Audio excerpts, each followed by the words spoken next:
추운 겨울이 오면 문득 떠오르는 기억이 있습니다. 차디찬 바람이 옷깃을 파고들던 겨울밤, 깊은 산길 위에서 홀로 남겨졌던 순간. 그때 세상은 너무나도 거대했고 나는 너무나도 작았습니다. 시간은 흘러 이제 저는 58세 한소연이라는 이름으로 이곳에 서 있습니다. 그날의 선택이, 그날의 길이 나를 어디로 데려갔는지 이제 이야기하려 합니다. 영상 시작 전 구독과 좋아요 부탁드립니다. 오른쪽 아래에 구독 버튼 눌러주세요. 1975년 1월. 겨울은 유난히 혹독했다. 경상북도 청송. 마을에서 멀리 떨어진 깊은 산속. 눈이 무릎까지 쌓인 산길 위로 한 여자가 어린아이의 손을 잡고 걸어가고 있었다. 여자의 이름은 최경숙. 도시 출신으로 불과 3년 전 이 마을로 시집왔다. 그녀는 어린아이를 이끌고 깊은 산속으로 향하고 있었다. 아이의 이름은 한소연. 올해 10살이었다. 소연은 아버지 한영준이 요절한 후 계모 최경숙의 손에 맡겨졌다. 원래 몸이 약했고 항상 감기를 달고 살았다. 그날도 소연은 기침을 하며 겨울 산길을 따라가고 있었다. 얇은 담요 하나가 전부였다. 손이 시려운 것도 참을 수 있었다. 하지만 이유도 모른 채 이 밤중에 산을 오르고 있다는 게 더 두려웠다. 엄마 어디 가는 거예요? 소연은 조심스레 물었다. 그러자 계모 최경숙이 걸음을 멈췄다. 여자는 코트 깃을 세우며 마치 소연이 듣지 못할 것처럼 작은 한숨을 내쉬었다. 그리고 차가운 목소리로 대답했다. 넌 이제 우리 집에 없어. 소연은 순간 이해할 수 없었다. 내 엄마는 널 낳다가 죽었어. 내 아빠는 빚만 남겨놓고 갔고, 넌 아픈 몸으로 집에 있어봤자 아무 쓸모가 없어. 최경숙은 담담하게 말했다. 소연의 머릿속이 하얘졌다. 이게 무슨 말일까? 한민주는 너랑 달라. 최경숙은 소연의 이복 동생 한민주의 이름을 꺼냈다. 한민주는 올해 5살. 소연과는 다르게 건강하고 엄마의 사랑을 듬뿍 받고 있었다. 민주는 예쁘고 건강하지. 너 같은 병약한 애를 키울 바에야. 최경숙은 입꼬리를 올리며 쓴웃음을 지었다. 차라리 개 한 마리 키우는 게 낫겠다 싶더라. 최경숙은 그대로 소연의 손을 뿌리쳤다. 소연은 발이 푹푹 빠지는 눈 속에서 휘청였다. 여기서 가만히 있어. 가만히 있으면 아마 곧 눈이 덮어줄 거야. 그녀는 코트 깃을 세우고 빠르게 뒤돌아섰다. 소연은 재빨리 계모의 옷자락을 붙잡았다. 엄마 가지 마세요. 하지만 최경숙은 소연을 밀쳐냈다. 10살짜리 작은 몸이 눈밭에 무너졌다. 차가운 눈이 옷 속으로 스며들었다. 이제부터 넌 없는 거야. 최경숙은 마지막으로 그렇게 말하더니 그대로 발걸음을 옮겼다. 눈 속에서 점점 사라져갔다. 엄마 가지 마세요. 소연은 손을 뻗었지만 아무도 대답하지 않았다. 어둠 속에서 계모의 모습이 완전히 사라졌다. 소연은 눈 속에 주저앉았다. 추위보다 그보다 더한 두려움이 가슴을 조였다. 남 버려진 걸까? 처음에는 이 상황을 이해하지 못했다. 하지만 점점 사실을 깨달았다. 나는 이제 혼자야. 한순간에 가족도 집도 사라졌다. 겨울밤 눈이 쌓인 산속에서 소연은 작은 몸을 웅크렸다. 그리고 두려움을 느꼈다. 주변은 새까만 어둠뿐이었다. 늑대 울음소리가 멀리서 들려왔다. 소연은 순간적으로 몸을 움츠렸다. 그때 깨달았다. 가만히 있다가는 정말 죽을 수도 있다는 걸. 움직여야 해.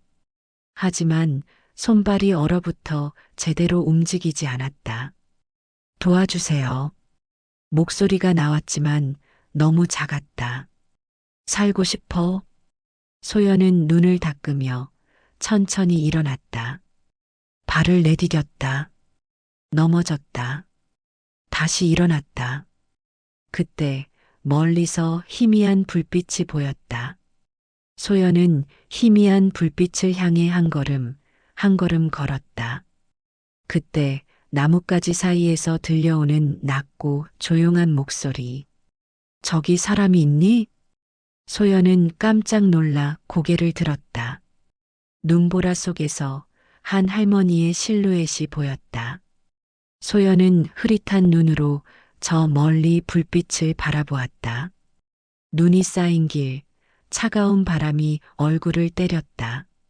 하지만 저기 희미하게 흔들리는 불빛이 있었다. 살 수 있어.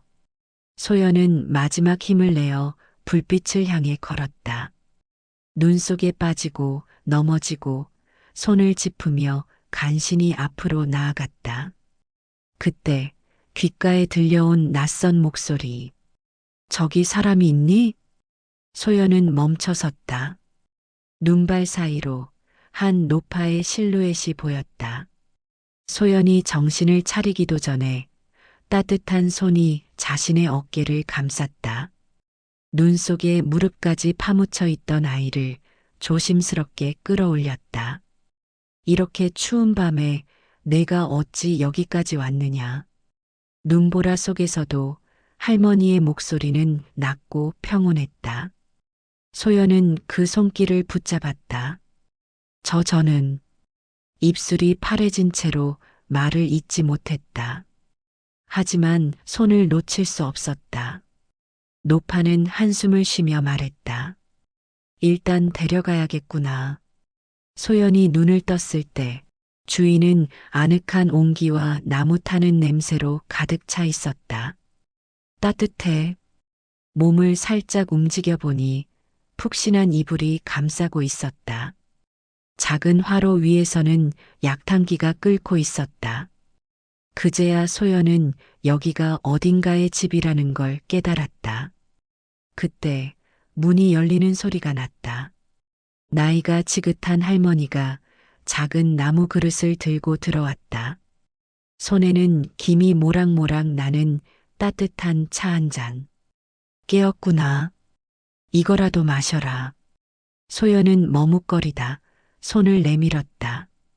차는 은은한 한약 냄새가 났고 입에 대는 순간 따뜻함이 온몸을 감쌌다. 눈물이 핑 돌았다. 그제야 자신이 살아있다는 걸 실감했다. 할머니는 조용히 소연을 바라보았다. 아이의 볼은 여전히 창백했고 손끝은 얼어붙어 있었다. 이곳은 어디예요? 소연은 작게 속삭였다.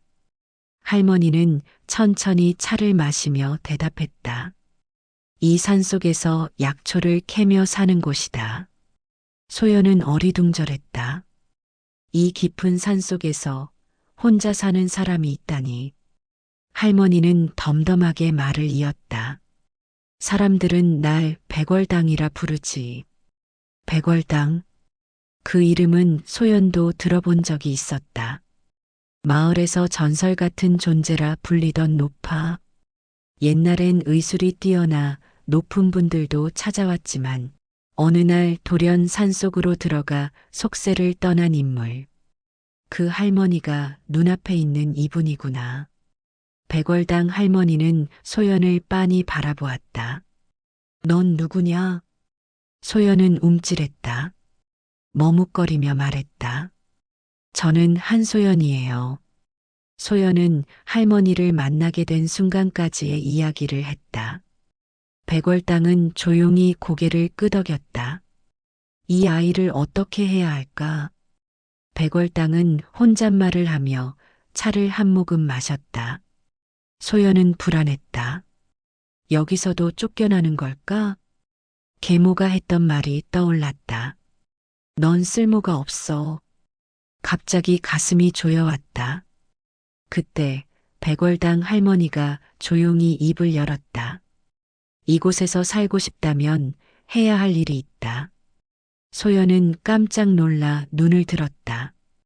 백월당 할머니는 자리에서 일어나 벽에 걸린 약초 더미를 손가락으로 가리켰다. 약초란 말이다.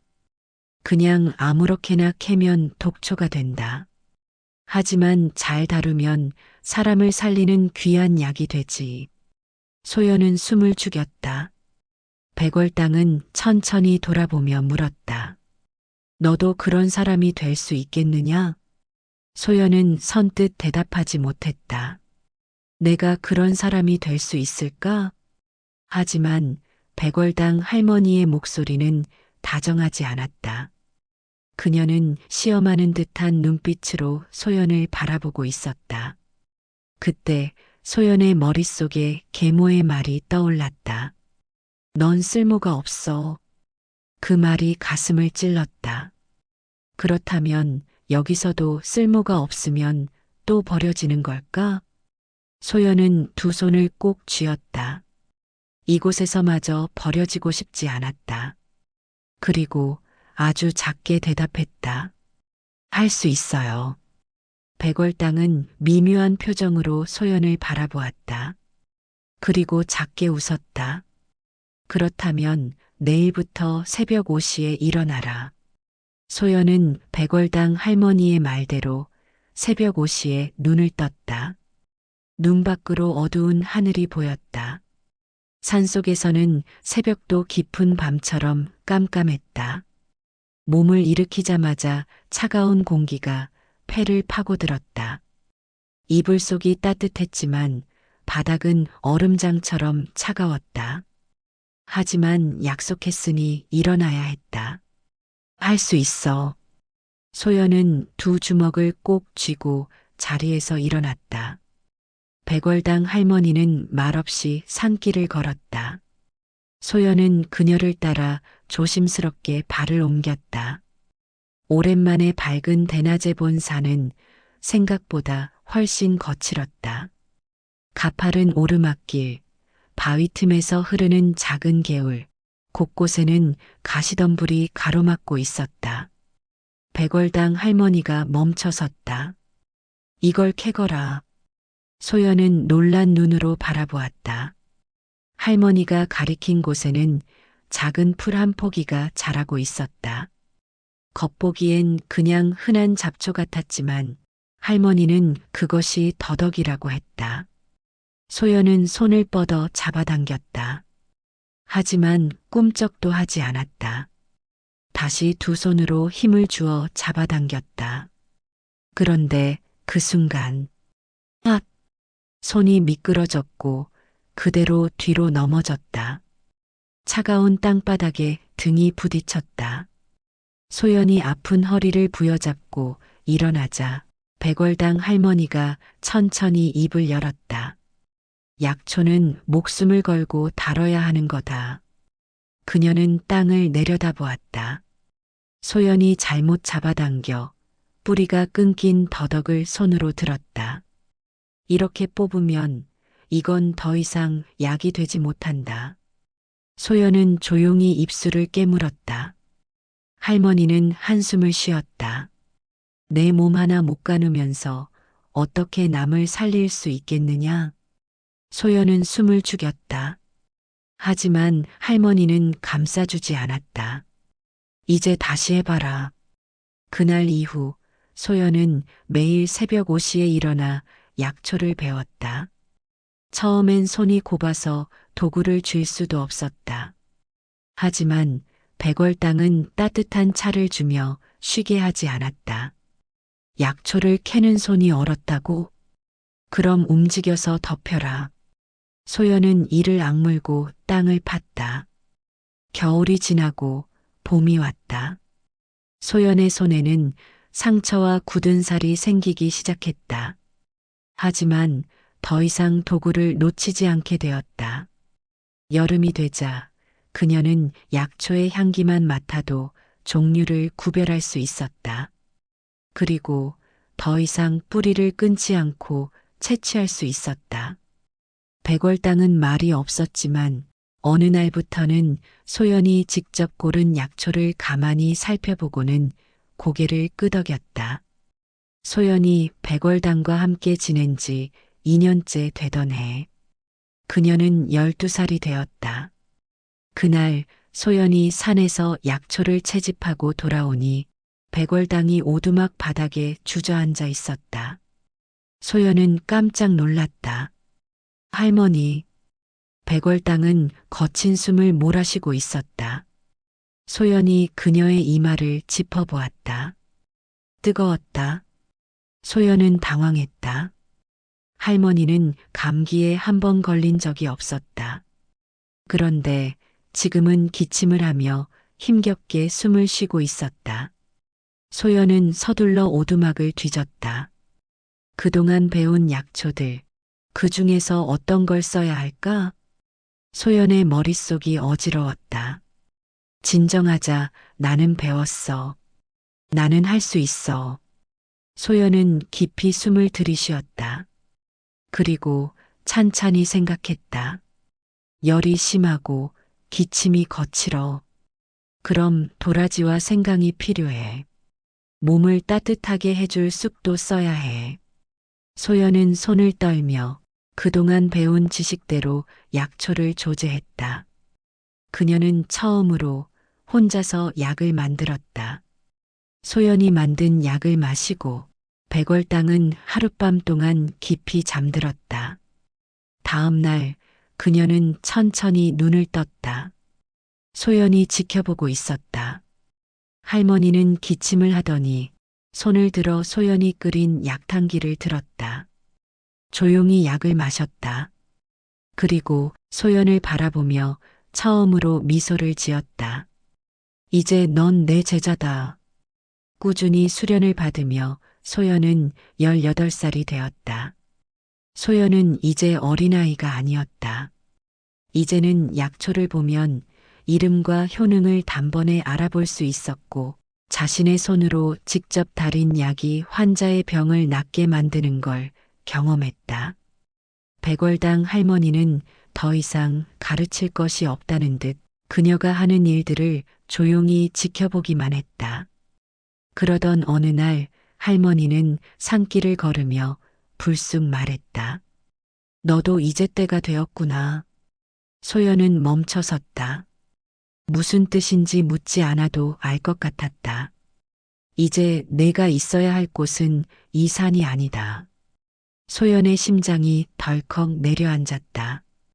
저 할머니 곁에 있으면 안 돼요? 하지만 백월당은 고개를 저었다. 약초는 사람을 살리는 데 써야지. 숨어 있어선 안 된다.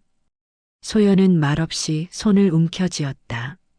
몇 달 후 백월당 할머니는 평소와 다름없이 차분하게 잠자리에 들었다. 그런데 다음 날 아침이 밝아도 그녀는 일어나지 않았다. 소연은 조용히 다가가 할머니의 손을 잡았다. 이미 식어 있었다. 눈물이 떨어졌다. 하지만 그녀는 흐느끼지 않았다. 그저 가슴 깊은 곳이 텅 비어버린 것 같았다. 할머니의 작은 서랍을 열자 한방 의학서 한 권과 작은 약초밭을 남겨둔 쪽지가 있었다. 너는 이제 세상으로 가라. 이 지식이 너를 살리고 또 누군가를 살릴 것이다. 소연은 마지막으로 할머니가 누운 모습을 바라보았다. 그날 밤 작은 초를 밝히고 혼자 할머니의 명복을 빌었다. 할머니가 적어 놓은 대로 연락을 드려 장례 절차를 마친 후 소연은 할머니가 남긴 의학서를 품에 안고 산을 내려왔다. 18년 동안 살았던 곳을 떠나는 길이었다. 그 길은 생각보다도 더 길고 낯설었다. 눈앞에 펼쳐진 세상은 이제까지 알고 있던 산속과는 완전히 달랐다. 세상은 넓었다. 사람들은 바빴고 도시의 소음은 거칠었다. 하지만 소연은 한 가지 사실을 깨달았다. 내가 배운 걸 이곳에서 써야 해. 1983년 가을, 서울의 거리는 분주했다.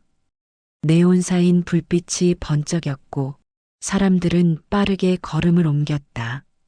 소연은 서울로 올라와 한 한의원의 문을 두드렸다. 일을 배우고 싶습니다. 하지만 그녀에게는 어떠한 자격도 없었다.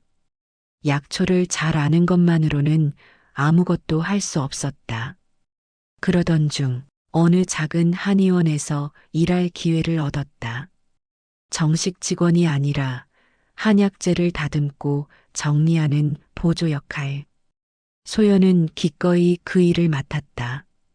하지만 한약을 만들 때마다 조용히 선생님의 손길을 지켜보며 배웠다. 그녀의 노력은 인정받기 시작했다. 그녀가 약초를 구별하는 능력이 탁월하다는 소문이 났고 사람들은 그녀가 다듬은 약재를 신뢰했다. 하지만 한의원에서 일하던 중 소연은 심각한 문제에 부딪혔다. 소연아, 내가 직접 한약을 다려볼래? 원장의 제안에 그녀는 망설였다. 의술에 대한 지식이 충분했지만 의사 면허가 없었다. 그리고 한방의학을 정식으로 배우지 않은 상태에서 진료를 보거나 약을 직접 조제하는 것은 불법이었다. 소연은 고민했다. 그동안 배운 지식이 있는데 단지 종이 한 장 자격증이 없다는 이유로 환자를 도울 수 없다는 사실이 답답했다. 그녀는 고민 끝에 결심했다. 한의사가 되자 공부를 제대로 하고 정식으로 자격을 얻어 사람들을 치료하겠다고 결심했다. 이제 그녀가 해야 할 일은 하나였다. 의과대학 입학?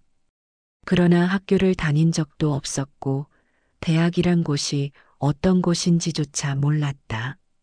책상에 앉아 공부하는 것도 처음 보는 단어들을 외우는 것도 쉽지 않았다. 하지만 포기할 수 없었다. 아무리 어려워도 길이 있다면 걸어가야 했다. 밤을 새워 글을 읽고 새벽마다 책을 펴고 이해되지 않는 부분은 사람들에게 물었다. 그리고 마침내 그녀는 한의사가 되었다. 하지만 자격증만 있다고 한의사가 되는 것은 아니었다. 현장에서 처음 환자를 마주했을 때 그녀는 다시 한번 깨달았다. 이론만으로는 사람을 치료할 수 없다. 손끝으로 환자의 맥을 짚으며 스승의 손길을 떠올렸다. 약초를 다루던 그 감각, 백월당 할머니가 가르쳐준 마음가짐. 약초는 사람을 살리는 데 써야 한다. 그녀는 그렇게 배웠고 그렇게 실천하기 위해 노력했다. 그리고 오랜 시간이 흐른 뒤 그녀는 마침내 대한민국 최고의 한의사로 불리는 자리에 올랐다. 사람들은 전국에서 그녀를 찾아왔고 그녀의 손길을 마지막 희망처럼 여기고 있었다. 그날도 아침 햇살이 한방병원의 마당을 비추고 있었다. 입구에는 백월당 한방병원이라는 큼직한 간판이 걸려 있었다. 병원 한쪽에는 무료 진료소가 운영되고 있었고 형편이 어려운 이들도 부담 없이 치료를 받을 수 있었다. 한의사님, 오늘도 진료 예약이 꽉 찼습니다. 간호사의 말에 소연은 고개를 끄덕였다. 바쁘지만 소연은 지치지 않았다. 약초는 사람을 살리는 데 써야 한다. 백월당 할머니의 말이 늘 마음속에 있었다. 이제 그녀는 단순한 약초 전문가가 아니었다. 대한민국에서 손꼽히는 한방명이었다. 하지만 소연은 명예에 연연하지 않았다. 그녀는 오직 환자를 치료하는 데만 집중했다. 그날도 바쁜 하루였다. 소연은 오전 진료를 마친 뒤 차를 한 잔 따르고 있었다. 그때 간호사가 다급하게 뛰어왔다. 원장님, 밖에 어떤 할머니가 찾아왔는데 상태가 많이 안 좋습니다. 소연은 조용히 자리에서 일어났다. 낯선 환자는 많지만 간호사가 이렇게 다급하게 말하는 경우는 드물었다. 진료실 문을 열고 나간 순간 소연의 발걸음이 멈췄다. 눈앞에 앉아 있는 사람. 30년 전 자신을 깊은 산속에 버리고 떠난 사람. 최경숙이었다. 최경숙은 한눈에 봐도 쇠약해져 있었다. 그녀의 얼굴은 창백했고 숨을 쉴 때마다 거친 기침이 섞였다. 그녀는 힘겹게 고개를 들었다. 그리고 믿을 수 없다는 듯 중얼거렸다. 소연이? 소연은 아무런 감정도 담지 않은 눈으로 그녀를 바라보았다. 반가움도 분노도 연민도 없었다. 그냥 과거에 한때 알았던 사람이 앞에 앉아 있을 뿐이었다. 그 순간 최경숙이 천천히 무릎을 꿇었다. 최경숙은 손을 모으고 떨리는 목소리로 말했다. 미안하다, 미안하다, 소연아. 눈물이 그녀의 주름진 뺨을 타고 흘러내렸다. 나는 너무 어리석었어. 그때 나는 너를 그렇게 내쫓으면. 그녀는 기침을 하며 말을 잇지 못했다. 소연은 조용히 그녀를 내려다보았다. 그리고 낮은 목소리로 말했다. 이젠 당신이 살고 싶어 하는군요. 진료실은 조용했다. 최경숙은 눈물을 닦으며 말했다. 다른 병원에서는 날 받아주지 않았어. 나는 폐가 너무 나빠졌다고 치료할 수 없다고 했어. 소연은 아무런 감정도 드러내지 않았다. 그저 그녀의 맥을 짚었다. 맥박은 약하고 불규칙했다. 숨소리는 거칠었고 기침이 계속됐다. 몸이 많이 상하셨습니다. 하지만 치료하면 나을 수도 있습니다. 그녀는 담담하게 말했다. 최경숙은 깜짝 놀란 듯 소연을 바라보았다. 나 같은 사람을 치료해 줄 거야? 소연은 조용히 침을 준비하며 말했다. 나는 한의사입니다. 그 이상, 그 이하도 아니었다. 최경숙의 치료는 몇 주 동안 계속되었다. 소연은 다른 환자들을 치료하는 것과 다름없이 그녀에게도 약을 짓고 침을 놓고 차를 건넸다. 어느 날 최경숙은 약을 마시며 말했다. 나는 정말 나쁜 사람이었지. 너를 그렇게 버려두고 떠난 걸 이제야 후회한다. 소연은 아무 말도 하지 않았다. 최경숙은 조심스럽게 물었다. 소연아, 나를 용서해 줄 수 있겠니? 소연은 그녀를 바라보았다. 그리고 아무 대답도 하지 않았다. 그녀는 그저 약초를 다듬고 침을 준비할 뿐이었다. 최경숙의 치료가 끝난 날, 그녀는 마지막으로 소연을 바라보며 말했다. 정말 고맙다. 내가 아니었으면 나는 여기까지도 못 왔을 거야. 소연은 그녀를 바라보았다. 하지만 더 이상 아무 감정도 남아있지 않았다. 최경숙은 천천히 자리에서 일어나 병원을 떠나갔다. 소연은 끝까지 뒤돌아보지 않았다. 그녀는 그저 조용히 창밖을 바라보았다. 멀리 보이는 산. 어린 시절 그녀가 깊은 눈 속에서 버려졌던 그 산. 그리고 백월당 할머니가 그녀를 구해준 그곳. 그때 할머니의 목소리가 들려오는 듯했다. 약초는 사람을 살리는 데 써야 한다. 소연은 작게 미소를 지었다.